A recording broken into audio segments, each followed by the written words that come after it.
प्रिय विद्यार्थियों, द्वितीय पद में रत्नाकर जी ने लिखा है कि आइए पढ़ते हैं कि सोने सोने उद्धव की अकह कहानी, कान कोई थे रानी कोई था नहीं थे रानी है। कह रत ना कर रेसानी बर रानी कोई को बिल खानी बिक लानी विथ कानी है। कोई सेध सानी कोई भरी द्रग पानी रही, कोई घूम घूम परी भूमि मोरे जानी है। कोई श्याम श्याम कह बह के बिक लानी, कोई कोमल करे जो थम सह में सुखानी है। तो यहाँ पर कवि ने लिखा है कि जब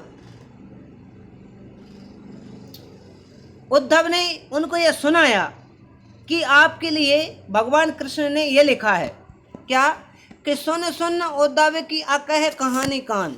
अकह कहानी का मतलब जो कहने लायक ही नहीं हो, जिसको सखियां सुनना ही पसंद नहीं करती थी, वो बात अगर उद्धव जी उन सखियों को सुनाते हैं तो उन सखियों की क्या मनोदशा होगी। आप कल्पना कर सकते हैं, आप अंदाज़ा लगाइए कि जिससे हमें जो उम्मीद ना हो और वो शब्द हमारे कानों में पड़ें तो कितना आघात हमारे हृदय पर पड़ेगा, वज्रघात की समान। तो उद्धव से जब उन्होंने पूछा कि उद्धव बताओ तो सही, हमारे लिए कृष्ण ने क्या संदेशा भेजा है। सखियों को लगता था कि कृष्ण शायद हमारे लिए यह संदेशा भेजेंगे कि अब मैं शीघ्र ही आपसे मिलने के लिए आ रहा हूँ। लेकिन जब उद्धव ने कहा कि कृष्ण तो अब मथुरा के राजा हो गए हैं, अर्थात समस्त मथुरावासी अब कृष्ण को आने ही नहीं दे रहे हैं, वो वहीं के राजपाट में समाहित हो गए हैं और अब वो राजनीति में प्रवृत्त हो गए हैं, अब वो गोकुल कभी नहीं आना चाहते। तो यह सुनते ही सखियों के हृदय पर मानो वज्राघात हो गया हो। इतना सुनते ही कोई थर रानी कोई थाना ही थरानी है। इतना सुनते ही कुछ सखियां तो थरथरा उठी, थरथराने लगी। कोई थाना ही थरानी है। थाना ही थरानी का मतलब होता है एक अपने स्थान पर खड़ी की खड़ी रह गई, मतलब उनकी चेतना भाव दूर हो गया, अर्थात अचेतन की अवस्था में ऐसी खड़ी होकर रह गई जैसे कि मानो इनमें अब प्राण वायु बची ही ना हो। कह रत ना कर रिसानी बर रानी कोई, कोई बिल खानी बिक लानी विथ खानी है। अलग अलग शब्दों का अर्थ समझिए। कवि रत्नाकर कवि कहते हैं कि रेसानी, रेसानी माने होता है रेसना माने गुस्सा आना, कोई तो गुस्से से व्याकुल हो गई। कोई बरनाने, कोई बड़बड़ाने लगी। बहुत सी जैसे क्या होता है कभी कभार जब हम कोई बात हमको बुरी लगती है तो हम अपने आप में मुंह चलाने लगते हैं। कुछ सखियां तो धीरज धरने वाली थी, लेकिन कुछ सखियां ऐसी थीं कि जो गुस्से से आग बबूला हो गई। कुछ बहुत जोर से बड़बड़ाने लगी। कोई विल खानी, बिल खानी का मतलब होता है कोई तो मतलब विलख विलख करके रोने लगी। बिकलानी, कोई बहुत बेचैन होने लगी, व्याकुल होने लगी। वितकानी, वितकानी का मतलब होता है कोई तो बहुत ही ज़्यादा आपस में मतलब कहते हैं कि झुल्लाने लगते हैं, अपन कहते हैं झुल्लाहट, दूसरों पर झुलझुलाना, तो वो दूसरों पर रिसाने लगी। अगले लिखा है कि कोई सेध सानी को द्रग भर पानी रही।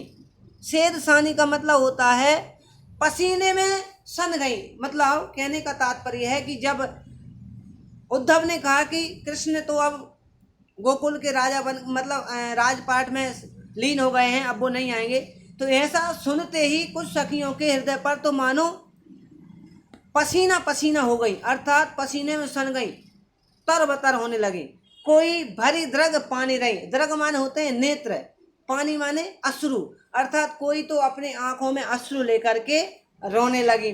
कोई घूम घूम परी भूमि मोर जानी है, और कोई सखियां तो इतना सुनते ही चक्कर खा करके, अर्थात घूम घूम करके, मतलब जैसे ही उन्होंने सुना तो उनको चक्कर आने लगे, घूमने लगी और तुरंत धरती पर गिर गई, भूमि पर मुड़ जाकर मतलब अचेतन अवस्था में बेहोश होकर के गिर पड़ी।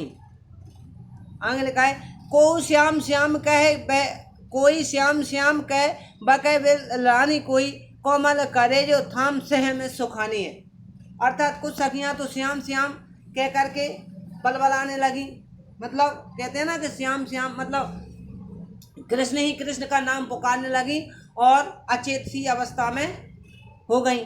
कोमल करे जो थम श्याम सुखाने, और कुछ जो समझदार स्त्रियां थीं, जो समझदार गोपियां थीं, जिनमें ना तो गुस्सा आता था और ना जिनमें इनके लिए कोई मतलब धीरज रखने की उनमें शक्ति थी, तो वो अपना कलेजा थाम करके उन्होंने देखा कि चलो ठीक है, जो भी है अब कर भी कह सकते हैं, अपने हृदय में धीरज धर करके वो अपने आप को ये महसूस करने लगी, चलो कुछ तो है, भगवान कृष्ण का संदेशा तो मिला, कुछ ना होने से ये बेहतर है कि उनकी खबर बतर तो मिल ही गई।